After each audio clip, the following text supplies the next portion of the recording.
response and the retaliation came in as far as multiple vital installations of Pakistan that have also been hit.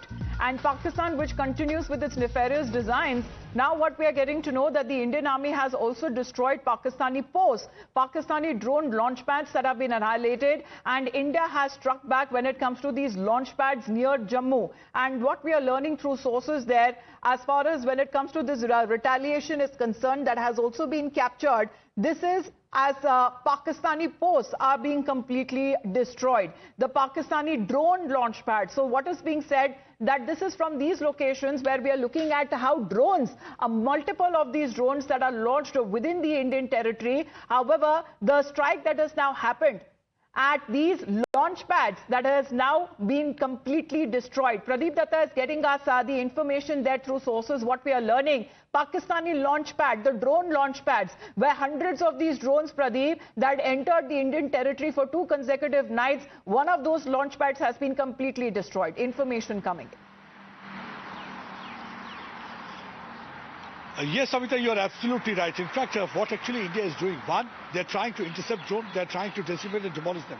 Not only that, they're also going after the launch pads where from actually the drones are being launched, because these are the notorious places and the rogue areas from where they are trying to target our civilians. Because what Pakistan had been doing for the last 2 days, they're trying to target civilian areas. We have seen the Janipur area, Rihari area, and even in Rajouri also the heavy shelling is continuing. So there has been a clear-cut instruction to the commanders there on the ground. One, that go for the notorious post from where they are trying to target our location, from where they are targeting our civilians. So that's one of the reasons that we have seen that during the last 24 hours, more than 10 to 12 Pakistani posts have been completely decimated and destroyed. And the same has been the case with the drone launch pad also. Because what Pakistan is trying to do, they are trying to just escalate situation on the ground. Not only that they are firing missiles and drones, but they have also unleashed HUT-2 missile that's considered to be long-range missile that can fire at a speed of about 400 kilometers. So that means they are just escalating, climbing on the escalation ladder. But what actually India is trying to do, India is trying to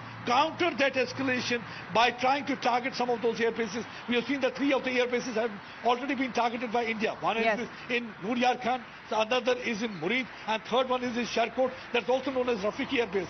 That means if we are going to launch aircraft from the places where we are going to target our civilian population, that will not be spared. Second is if where from the drones will be launched. Well, when it comes to the morale of our forces and the morale of the civilians as well is at all-time high. But the pictures, the thermal imagery that has now been caught, this actually shows the very moment of impact. What is being said as Pakistani posts, which are said to be the launch pad of these drones that have been completely destroyed. It's been annihilated. And as far as when it comes to multiple of these drones that have been intercepted for the consecutive second night that we are looking at Pakistani provocation that has been taking place in multiple cities across the border. We'll, Pradeep, come back to you in just a bit. We're also expecting a briefing to happen very soon on the developments that have taken place on Operation Sindoor.